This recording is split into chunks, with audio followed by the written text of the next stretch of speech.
pense que tout le monde est excité. Bonjour tout le monde. Dave McCarricker est mon nom. Je suis partenaire avec le Mitchell Partners. Je suis un des seuls qui a mis une photo sur sa diapo couverture. C'est une photo d'une chambre mécanique à Pearson, l'aéroport à Toronto. J'ai pas les dessins d'atelier, mais Sears Associates, qui était le sous-contracteur mécanique pour ce projet, avaient fait leur dessin de fabrication dans un programme informatique BIM. Les dessins d'atelier aussi ont été réalisés comme ça. Vous pouvez voir que le résultat final était assez bon.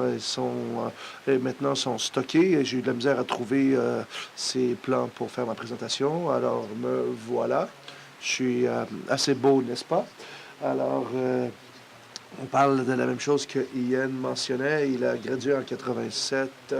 Il a fini ses études à Ryerson et a été engagé par ce gars-là. Si ce n'était pas pour Peter, je serais probablement millionnaire sur une plage dans les Bahamas en ce moment. Donc, j'ai pris un poste comme concepteur designer junior et maintenant je suis partenaire. Si vous avez des questions sur mon cheminement, vous pouvez m'appeler. Voici les projets sur lesquels je travaille. Et la photo la plus importante, c'est celle à la fin. C'est une photo de moi qui embrasse le Blarney Stone. C'est une pierre en Irlande qui porte bonheur. Et le musée de droit de la personne qui va être central à ma présentation, le casino à Brantford et l'aéroport Pearson. L'aéroport Pearson était particulièrement important parce que j'étais l'ingénieur sur le terrain là-bas et j'ai vu ce processus à travers 6 ans, du début à la fin de la construction. Quelques autres projets durant la cour de Durham, de Quinty, l'hôpital royal d'Ottawa, pas loin d'ici. C'est des projets à partenariat public-privé sur lesquels on a travaillé. Le TIFF Build Lightbox, qui est la bâtisse qui accueille le Festival du film international. C'est une photo de moi et ma conjointe en haut. C'était à la première page de Detroit Free Press. Le jour après l'ouverture du casino, c'était assez difficile pour les architectes, que ce soit l'ingénieur qui soit en première page et pas eux. Je l'inclus juste pour les taquiner un petit peu. Le partenariat Mitchell, on a fait des grandes réalisations, les bâtisses TELUS à Toronto, le Royal Ontario Museum, RBC Centre à Toronto et le Centre Air Canada à Toronto. Le reste, c'est des mots assez impressionnants que vous lisez avec grand intérêt. Alors, si on parle du point central de la conversation, en 2008, Autodesk a trouvé que Mitchell Partnership avait été mandaté pour concevoir le Musée canadien des droits de la personne à Winnipeg. On mentionnait et on utilisait Rivet MEP 2009. Depuis ce temps-là, Autodesk m'a demandé de venir voir et visiter pour expliquer à tout le monde sur leur tournée comment on allait mettre en œuvre BIM et Revit MVP. J'étais vraiment impressionné et je me suis dit, waouh, c'est merveilleux. Et à l'époque, j'ai pris ces photos d'écran, de capture d'écran de ce qu'on a produit et j'ai été très surpris de notre progrès en une si courte période de temps et j'ai pas réalisé à l'époque à quel point on, euh, euh, on a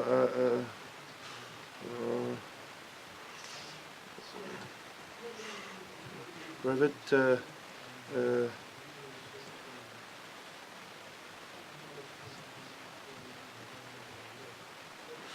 on essayait de faire fonctionner tout ça.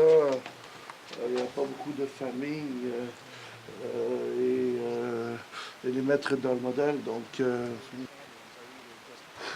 alors, c'est des blocs ou des carrés que l'on connecte, les conduites et des éléments 3D d'AutoCAD, des fichiers que l'on intègre. Ils sont là comme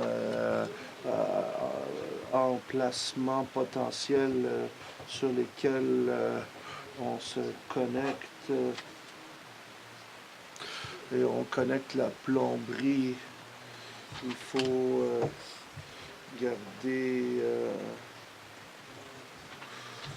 le modèle calcule constamment le modèle et donc une chose qu'on a fait pour contourner tout ça, c'est de garder un écart de 1 millimètre entre les champlures et tout ça et les tuyaux et on ne le voit pas dans la représentation graphique, mais si on utilise ces programmes d'analyse, on a plein de connexions possibles dans la modélisation. Une des autres choses que l'on a qui est ressortie de ces présentations, c'était des représentations assez simples. Une des choses que vous allez remarquer, c'est que la bâtisse elle-même est très complexe. Géométriquement, il y a beaucoup d'éléments. Il n'y a pas vraiment de ligne verticale et pas très peu de lignes droites.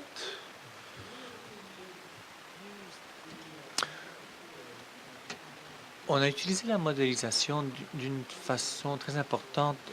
Bien sûr, on voulait représenter de façon graphique le bâtiment comme tel, mais il a fallu retourner voir les fonctionnaires à la ville de Winnipeg pour expliquer comment ça marchait, quelles sont les sorties d'urgence. On a pris ces dessins que vous voyez sur l'écran pour les expliquer exactement comment le système d'arrosage, dans le cas d'incendie, comment ça allait marcher, quelle allait être l'étendue de ce système d'arrosage. Donc il a fallu diviser le bâtiment dans 10 zones, 10 secteurs et on a tout expliqué donc à la ville de Winnipeg, les fonctionnaires de la ville. On a dit qu'on voulait créer deux secteurs qui pourraient couvrir toutes les salles d'exposition du musée. Je vais vous montrer quelques autres diapos. On voit la tour de l'espoir, comme on l'appelle, et c'est un espace qui permet la connexion entre les différents espaces. Vous voyez des rampes qui lient les différents espaces.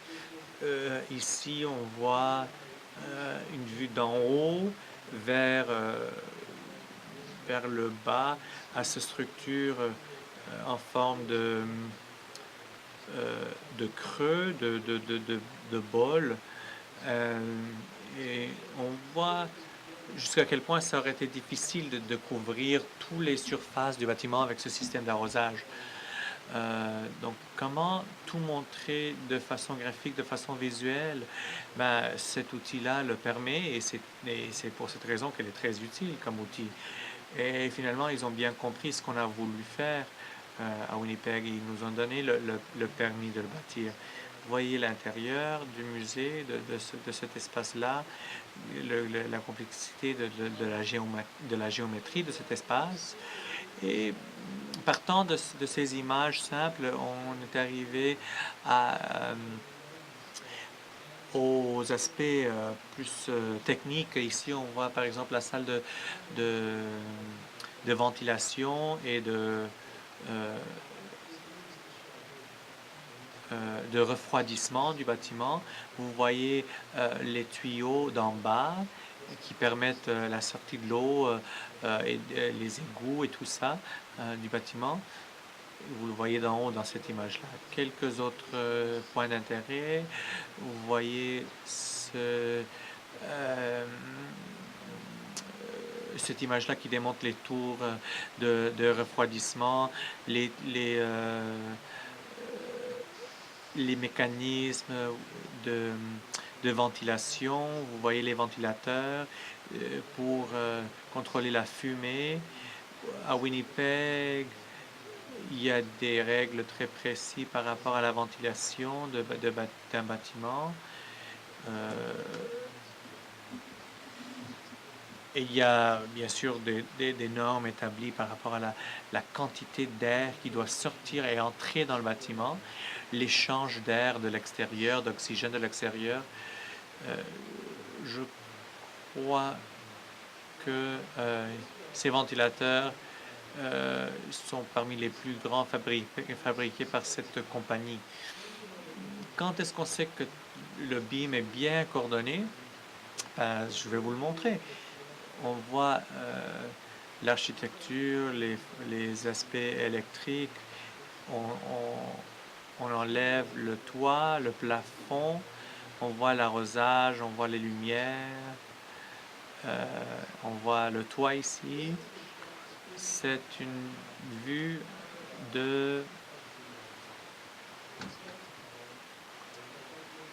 du modèle des consultants. On voit le toile d'acier qui est sur le toit du musée. Si on définit en utilisant des couleurs le modèle d'acier Walter, on voit la différence entre le modèle Hollis et le modèle Walter, et on voit les différents liens entre les tuyaux d'acier. Il n'y a pas de problème pour l'instant avec la coordination de ces éléments, mais ici on voit une image un peu plus complexe. On ne le voit pas bien dans cette image, mais il y a à peu près 3 surfaces. Il n'y a pas un seul qui est vertical. On le voit mieux ici. Quand on enlève les murs, on voit la complexité des poteaux d'acier qui ont été requis pour appuyer et pour soutenir la structure.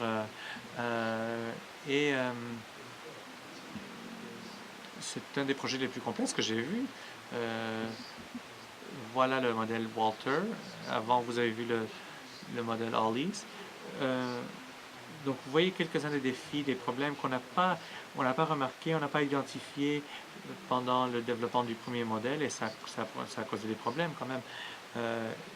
Voilà une photographie du site, c'est identique au modèle Walter. Et c'est là où les choses deviennent un peu compliquées. On a le modèle combiné, on prend le modèle Walters et le modèle Walter et on les met ensemble. On le donne au constructeur et lui, il doit gérer la construction comme telle. Voilà notre défi. Regardez le modèle qui a été livré au constructeur. Et vous voyez ce qui est revenu après du constructeur, de l'entrepreneur.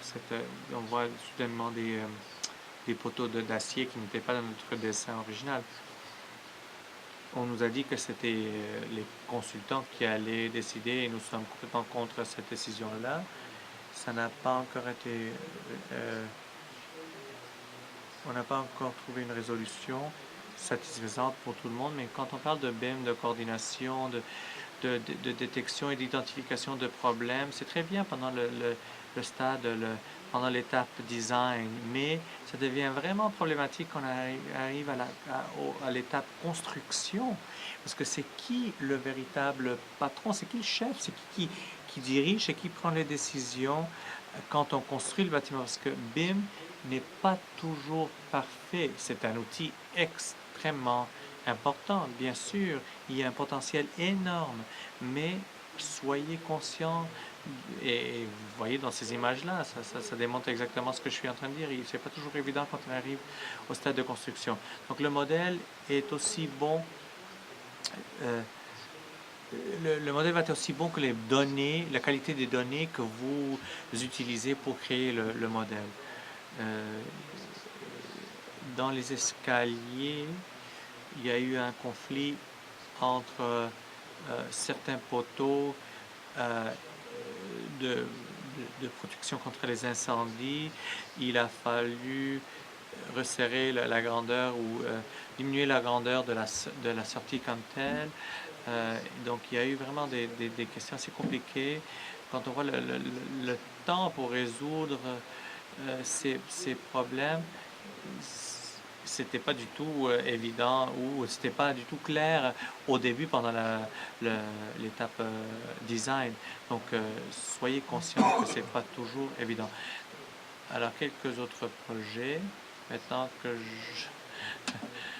que je viens de parler de façon assez négative de BIM, nous savons que le musée des droits de la personne est vraiment un projet unique. Ça se peut que ce soit le seul projet de ce genre euh, sur laquelle nous allons travailler dans toute notre histoire comme boîte, comme compagnie. Vous voyez ici le bâtiment de Lexus au centre-ville de Toronto. On voit la façade principale. On voit le modèle Revit en haut à gauche. On voit quelques images sur l'écran, les murs extérieurs, les murs intérieurs. On voit les poteaux, l'acier, les rapports entre les différents volumes et espaces. L'aquarium Ripley's à Toronto. C'est un projet que nous avons créé en utilisant le programme Revit parce qu'on voulait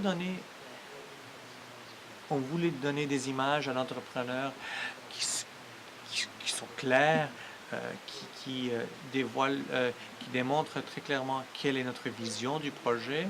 Mais maintenant, avec Revit, nous pouvons leur donner vraiment un design qui a marché dans le passé. Et si eux, ils veulent présenter d'autres alternatives, d'autres solutions, ils peuvent le faire. Mais ça leur donne quand même une base sur laquelle ils peuvent bâtir un projet solide. On voit les salles mécaniques, le chauffage, le refroidissement, la ventilation. Vous voyez tous ces éléments-là du bâtiment. Encore une fois, la salle de, de refroidissement. Encore une fois, la Cour de justice de Quinte en Ontario. Vous voyez que pendant l'étape de design, on a très bien chiffré les coûts parce qu'on voulait inclure tous les différents éléments, les changements, les modifications à apporter dans l'avenir pour que ça soit vraiment un chiffre fiable. On voit le modèle actuel. À l'époque, c'était beaucoup plus simple, mais tout a bien fonctionné. Vous voyez en bas à gauche l'image qui a été créée après l'image que vous voyez en haut. On voit encore une fois les salles mécaniques, les salles. Regardez le poteau horizontal bleu-gris au milieu. Ça soutient la structure. Tout ça a été dessiné avec TNP. Encore une fois, la salle mécanique supérieure, la plante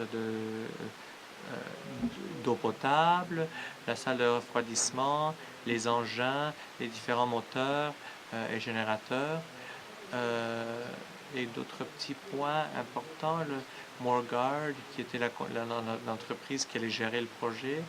On les a montré les modèles pour démontrer comment on allait s'en servir de chaque équipement. On a trouvé cet engin, ce moteur-là. On s'est rendu compte que c'était inaccessible si on l'installait si on le mettait en place de cette façon-là. Donc on a dû changer un peu le modèle. L'autre défi, vous voyez en bas à droite, une petite étude qu'on a effectuée pour l'architecte pour montrer comment les tuyaux, les égouts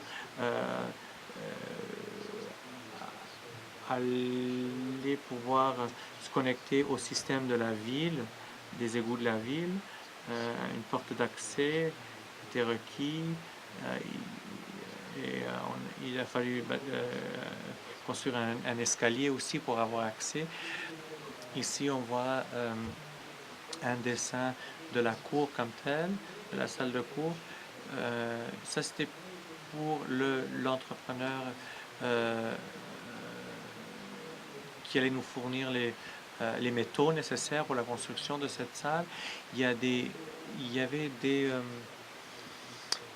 des besoins acoustiques très spécifiques pour cette salle. Donc il a fallu choisir des matériaux, des métaux qui permettent une certaine pression d'air, qui n'allait pas affecter d'une mauvaise façon l'acoustique, mais ça ne vous donne pas vraiment une idée de toutes les couches, les niveaux de métal et de matériaux. Donc on a démontré tout ça au constructeur, à l'entrepreneur, et il y a eu un grand conflit, un grand débat avec eux par rapport à comment utiliser ces matériaux-là.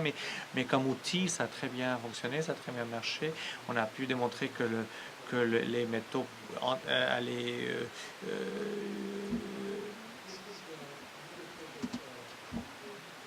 allait être le bon choix de matériel pour cet emplacement. Le casino Club Regent à Winnipeg, encore une fois, la salle de concert où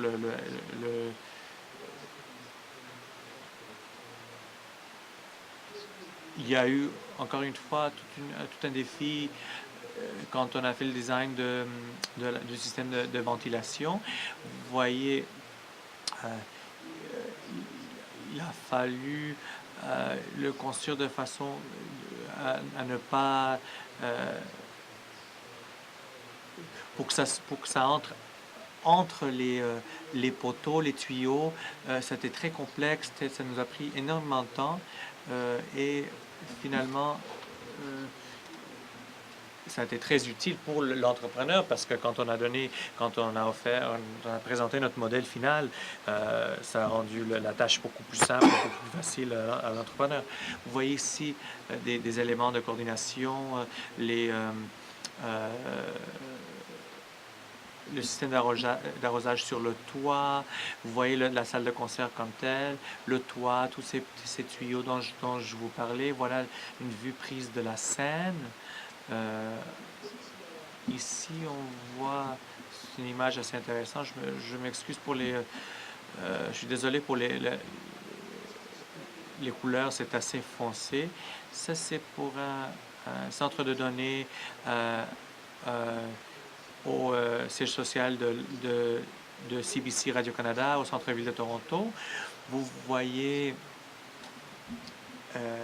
en bas jusqu'à quel point c'est complexe. Regarde comment ça tourne, les tuyaux, c'est quelque chose que nous avons créé pour nous, tout simplement pour que ça soit clair dans notre tête avant de le présenter au client, à l'entrepreneur. Il a été très content qu'on a trouvé une solution, mais il n'était pas content du coût, parce que c'était cher quand même. Donc finalement, ils l'ont fait d'une autre façon, mais c'est ça l'importance qu'on peut démontrer dans ces modèles, les différentes options.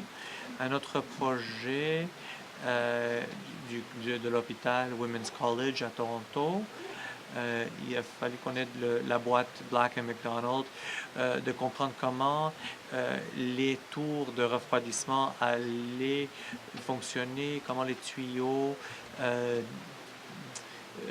allaient transporter les différents liquides. On allait avoir cette étude et ils étaient très satisfaits à la fin. La tour Windsor à Montréal, une nouvelle tour. Ça ne s'appelle plus la tour Windsor apparemment, ça s'appelle la tour Deloitte maintenant à Montréal. Et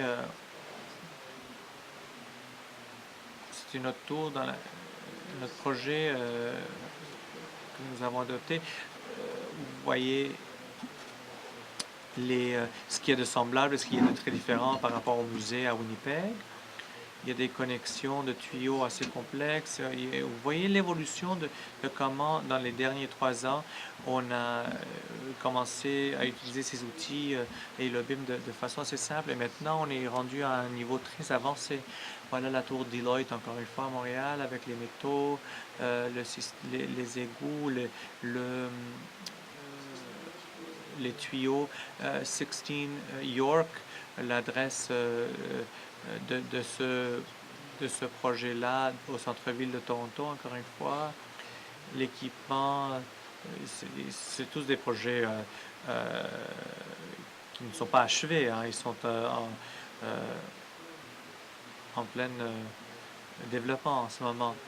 Vous voyez un autre exemple d'un projet à Toronto, le centre Adelaide, euh, numéro 1 rue York à Toronto, un autre projet que nous travaillons.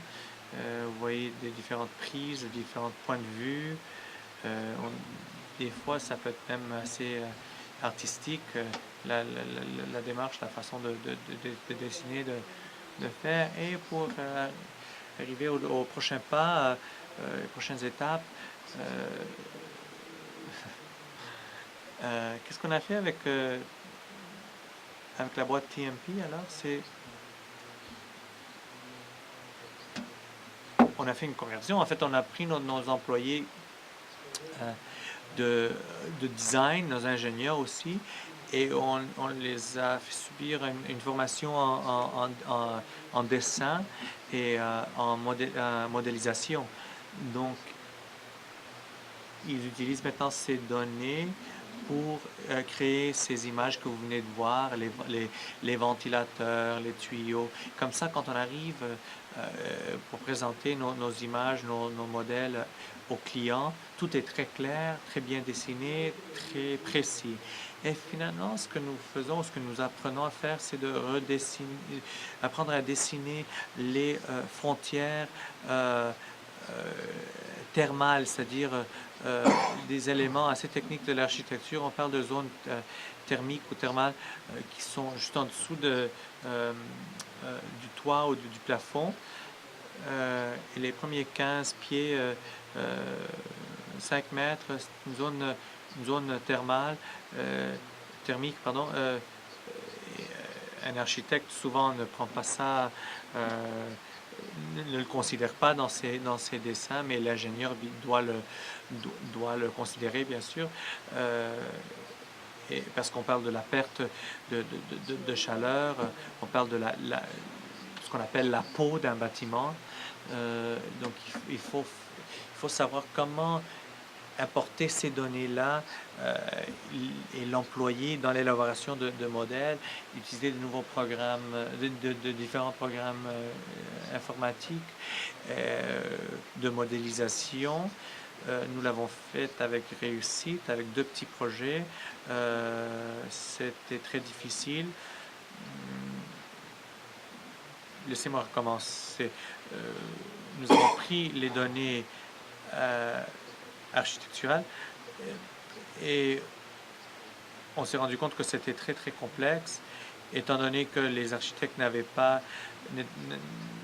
pas très précis en ce qui concerne les frontières du bâtiment ou du site et les zones thermiques, thermales. Finalement, l'autre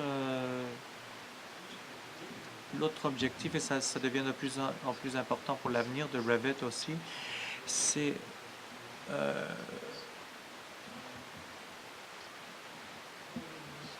et c'est un outil peut-être même plus important que les modèles que je viens de vous montrer. Nous avons besoin de pouvoir faire des comparaisons précises en utilisant un programme informatique de modélisation qui nous permet une certaine souplesse, flexibilité. En ce moment, c'est EE4, le programme qui est à la mode. C'est parce que la certification LEED est devenue très à la mode aussi. Mais beaucoup des compagnies qui existent en ce moment utilisent EE4 parce que les gens qui évaluent les critères, qui évaluent les projets, vont presque toujours approuver le projet s'ils voient que EE4 a été utilisé comme logiciel, comme programme. Mais il y a beaucoup de limites, beaucoup de faiblesses dans ce programme-là, et nous le voyons maintenant. Bien sûr, on veut réduire les coûts énergétiques d'un bâtiment, d'un projet. mais il faut développer de nouveaux programmes. Train Trace, c'est un très bon outil aussi. Ça nous permet de comparer un système à un autre et au lieu de démontrer le respect de certaines normes ou standards, ça nous permet de comparer un système à un autre et, et aussi de respecter les normes qui sont dans le Code national de construction. Nous voyons qu'il y a un changement dans tous ces systèmes de modélisation. On utilise de moins en moins EE4. On va vers de nouveaux programmes. Il y a beaucoup d'innovations et on veut aussi que ça soit reconnu et inclus, compris dans les programmes de modélisation dans l'avenir. Donc ça m'amène au dernier point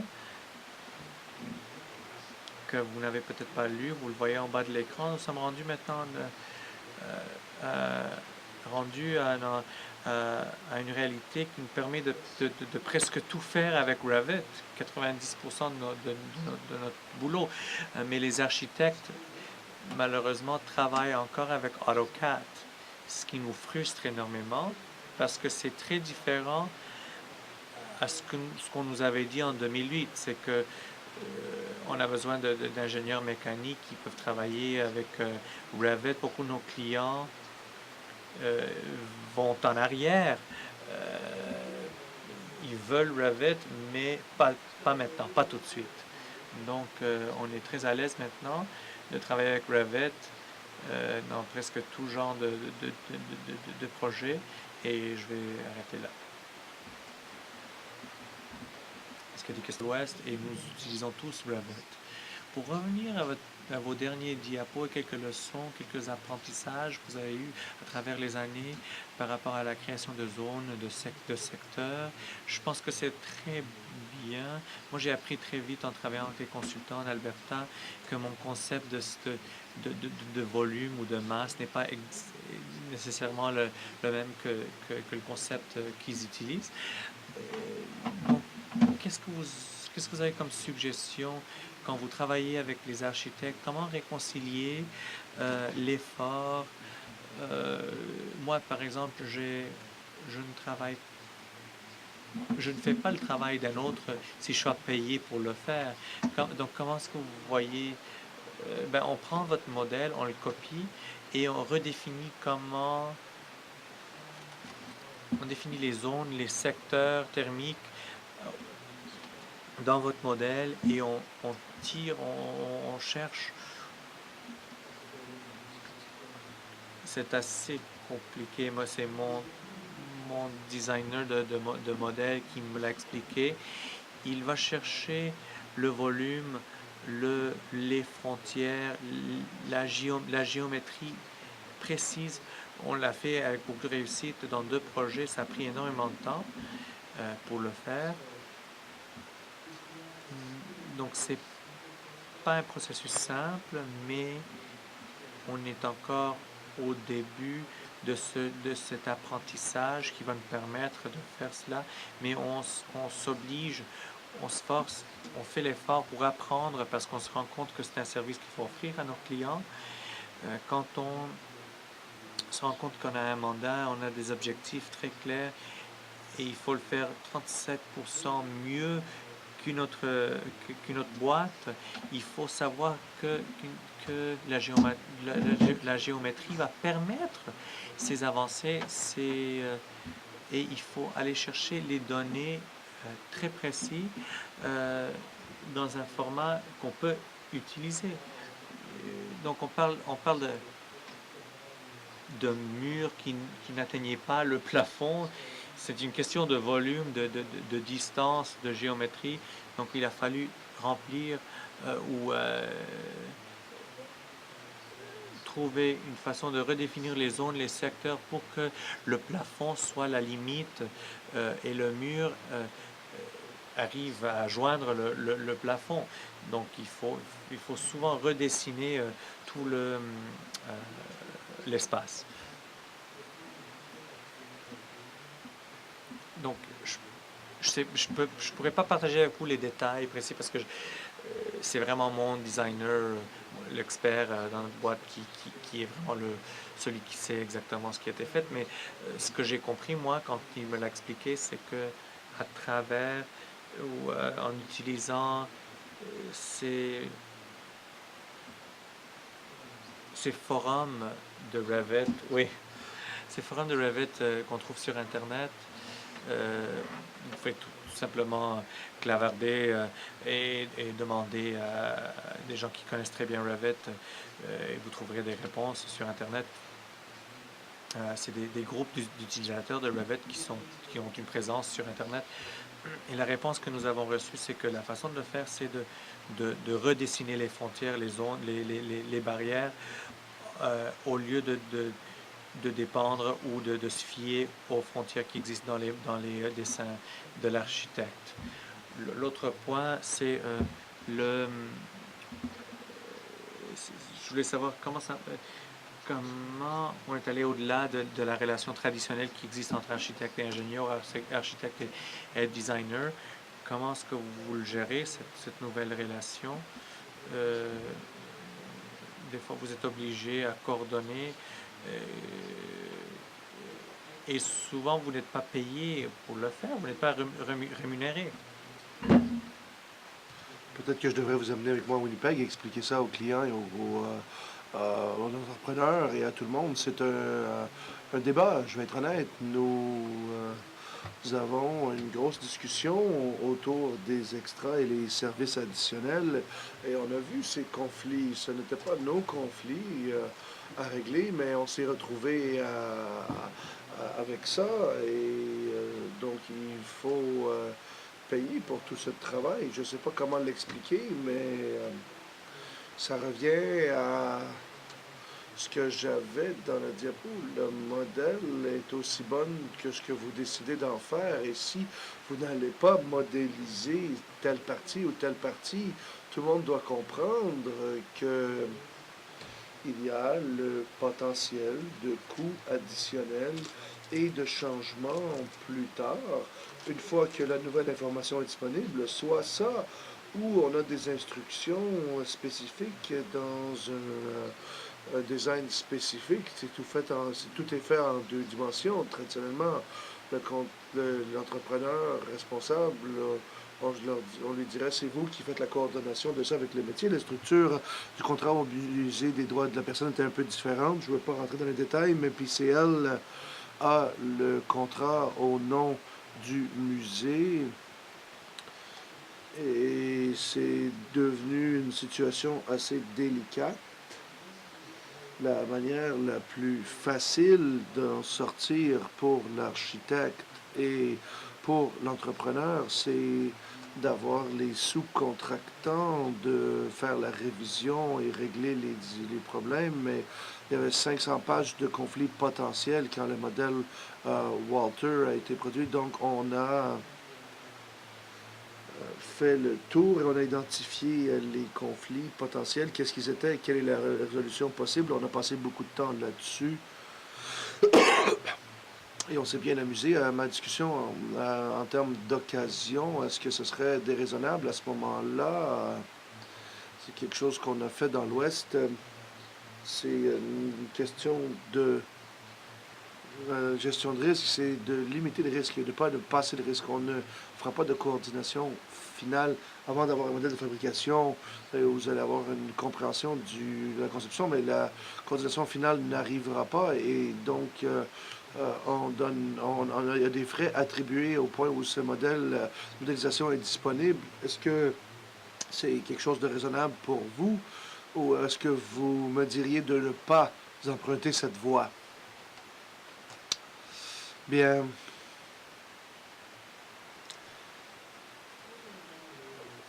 donner le modèle à l'entrepreneur et que c'est eux qui sont responsables de la résolution et du risque associé, probablement ça aurait été une bonne idée d'avoir à tout le moins identifié ça au propriétaire du musée pour ne pas qu'il y ait de malentendus. autour des responsabilités et c'est à eux de régler les problèmes avec, par exemple, le producteur d'acier ou l'ingénieur mécanique, le contremaître mécanique, le sous-contracteur mécanique. C'est pas arrivé pour différentes raisons. Les choses ont été omises intentionnellement ou pas de contrat au début du processus. Je ne veux pas rentrer dans ce processus et revoir la conversation de comment ça a été mis en œuvre et élaboré. C'est presque complet. On va être heureux d'arriver à la fin. Honnêtement, on a beaucoup appris. Utilisant l'informatique Reddit et comment est-ce qu'on manipule nos services à travers la bâtisse et comment on s'est coordonné avec d'autres éléments, mais pour nous, c'est pas fini et ce sera pas fini avant. Est-ce qu'il y a eu un plan d'exécution qui a été fait et par qui? En 2009, non, on n'avait aucune idée dans quoi on s'embarquait quand on a commencé en 2008.